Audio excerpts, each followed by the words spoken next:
అగ్రరాజ్యం అమెరికాను భారీ వరదలు ముంచెత్తాయి. వరదల కారణంగా వాగులు వంకలు పొంగిపొర్లాయి. భారీగా ఈదురుగాలులు వీచాయి. దీంతో అత్యధికంగా కెంటుకీలో ప్రాణనష్టం జరిగింది.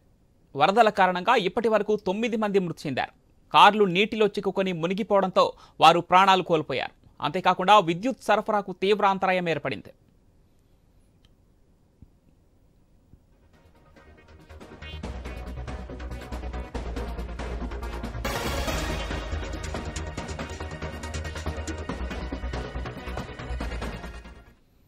దాదాపు 39,000 ఇళ్లలో విద్యుత్ నిలిచిపోయింది. పరిస్థితి మరింత దిగజారే అవకాశం ఉందని కెంటుకీ గవర్నర్ తెలిపారు.